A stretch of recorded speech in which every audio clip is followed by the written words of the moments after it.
जय हिंद दोस्तों। आज हम विजय दिवस के बारे में बात करेंगे। विजय दिवस आज ही के दिन 16 दिसंबर 1971 को विजय दिवस मनाया जाता है, क्योंकि उसी दिन हम लोग क्या किए थे, बांग्लादेश को आज़ाद कराए थे पाकिस्तानियों से। तो आज हम पहले इसके बारे में जानते हैं कि विजय दिवस मनाया क्यों जाता है। थोड़ा इसका पृष्ठभूमि देखते हैं। 1947 में जब हमारा देश आज़ाद हुआ था, 1947 में जब हमारा देश आज़ाद हुआ, क्या हुआ, आज़ाद हुआ 1947 में जब हमारा देश आज़ाद हुआ तो इंडिया और पाकिस्तान बना। इंडिया और पाकिस्तान बना। पाकिस्तान भी दो भागों में बटा वहाँ पे उस समय, एक वेस्ट पाकिस्तान और एक ईस्ट पाकिस्तान।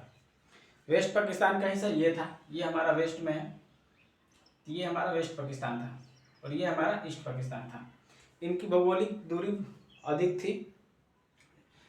दूरी अधिक थी और इसके साथ साथ इनका रहन सहन और बात करने का शैली, तरीका, भाषा सब कुछ अलग था। इनका जो कल्चर था वो भी अलग था, क्योंकि रीजन अलग अलग थे।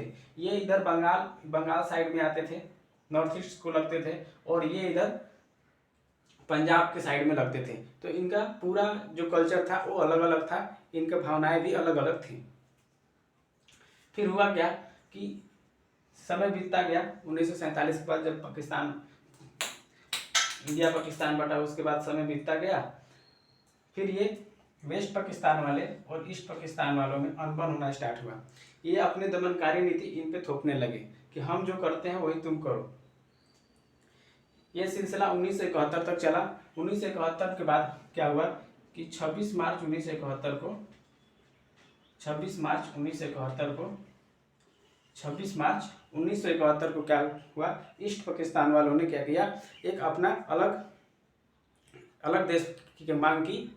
बांग्लादेश क्या किया, एक अलग देश की मांग की, जिसका नाम क्या रखा हुआ, बांग्लादेश, क्योंकि यहाँ बंगालियों की संख्या ज़्यादा थी, इसलिए उन्हें बांग्लादेश का नाम रखा और युद्ध स्टार्ट कर दिया। क्या कर दिया, युद्ध स्टार्ट कर दिया। बांग्लादेश का नाम रखा और युद्ध स्टार्ट कर दिया।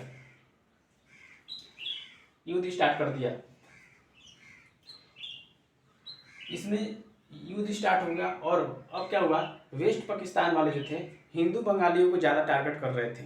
वेस्ट पाकिस्तान वाले क्या थे, हिंदू बंगालियों को ज़्यादा टारगेट कर रहे थे। इसको देखते हुए उस समय के तत्कालीन प्रधानमंत्री इंदिरा गांधी ने शरणार्थियों के लिए खोल दिया, इंडिया के दरवाजे शरणार्थियों के लिए खोल दिए और पूर्ण रूप से उनको सपोर्ट किया। बांग्लादेशियों को पूर्ण रूप से सपोर्ट किया। फिर ये इनका युद्ध चलता रहा। चलते चलते 3 दिसंबर 1971 को क्या हुआ, 3 दिसंबर 1971 को एक बड़ी घटना हुई। पाकिस्तानियों ने चंगेज खा ऑपरेशन चालू किया। चंगेज खा ऑपरेशन चालू किया और उन्होंने 11 भारत के 11 एयरबेस पर बम गिराए।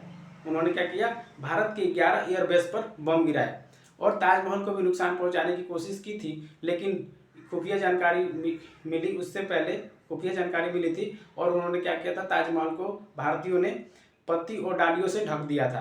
तो हमारा ताजमहल तो बचा, लेकिन 11 एयरबेस को उन्होंने टारगेट बनाया और बमबारी की। फिर उस समय तत्कालीन प्रधानमंत्री कलकत्ता में भाषण दे रही थी, वो डायरेक्ट दिल्ली आई, मंत्री का बैठक की और युद्ध का स्टार्ट हो गया। फिर भारत और पाकिस्तान का युद्ध स्टार्ट हुआ।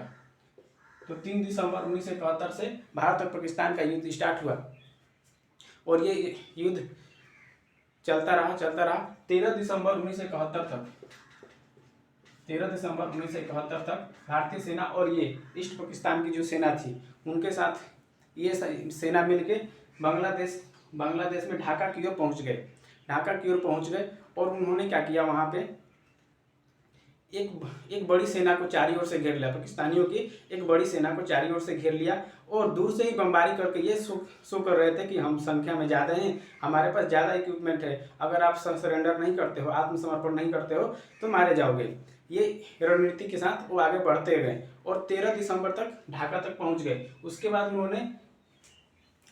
उन्होंने उसके लेफ्टिनेंट जनरल जो था पाक का अमीर अब्दुल्ला खान नियाजी, जो लेफ्टिनेंट जनरल था पूर्वी कमांड का, अमीर अब्दुल्ला खान नियाजी को 13 तारीख से आत्मसमर्पण के लिए पत्र भेजना स्टार्ट किया और चारों ओर से उन पे बम, मोटार, रडार जो भी है वहाँ चलाना स्टार्ट किया दूर से ही, कि उनको पता चले कि इनकी संख्या ज़्यादा है और ये आत्मसमर्पण कर दे।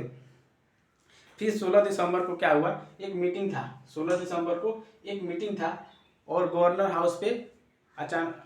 हाउस पे टारगेट किया गया कि जैसे ही मीटिंग होगा गवर्नर हाउस पे टारगेट किया जाएगा, और मिग 21 से उस पर टारगेट किया गया, बमबारी कराया गया गवर्नर हाउस के पास, और उसके ऊपर छत को ध्वस्त कर दिया गया। इससे क्या हुआ, वहाँ का गवर्नर क्या हुआ, डर गया, और ये अमीर अब्दुल्ला खान नियाजी जो 93,000 सैनिक के साथ समर्पण के लिए तैयार हो गया। तो भारतीयों की रणनीति क्या थी कि सैनिक तो कम थे, तो वो क्या कहते हैं, चारों ओर से घेर के और दूर से ही बमबारी कर रहे थे, कि अपने को शो करा रहे थे कि हम ज़्यादा हैं, सब हर चीज़ में ज़्यादा हैं, सैनिक में ज़्यादा हैं, इक्विपमेंट में ज़्यादा हैं, आर्टिलरी में ज़्यादा हैं। और डेली 13 तारीख से लेकर 16 तारीख तक डेली उनको आत्मसमर्पण के लिए पत्र भेज रहे थे। अगर आप आत्मसमर्पण करते हैं तो आपकी ज़िंदगी की भागीदारी हमारी होगी, इस टाइप से। तो आखिरकार 16 दिसंबर 1971 को, आज ही के दिन 16 दिसंबर 1971 को क्या हुआ, अमीर अब्दुल्ला खान नियाजी ने 93,000 सैनिकों के साथ आत्मसमर्पण के लिए तैयार हो गया और आत्मसमर्पण भी किया। उस समय हमारे पूर्वी कमान पे लेफ्टिनेंट जनरल कौन थे, जगजीत सिंह अरोड़ा। उस समय कौन थे, जगजीत सिंह अरोड़ा, और बांग्लादेश की मुक्ति वाहिनी सेना थी।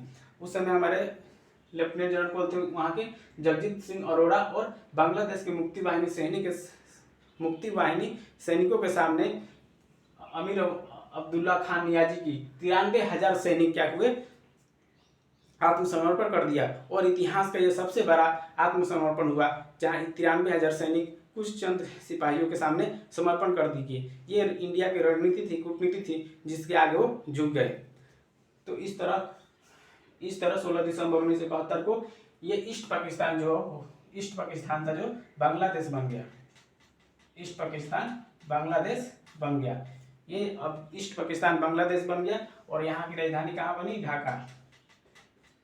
यहाँ की राजधानी ढाका बनी। यहाँ की राजधानी कहाँ बनी, ढाका।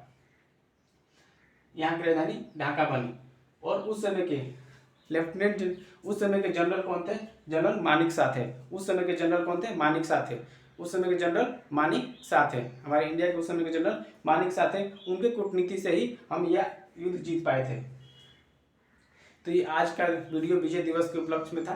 कैसा लगा आपको, लाइक एंड सब्सक्राइब करें और चैनल को सब्सक्राइब करना ना भूलें। जय हिंद।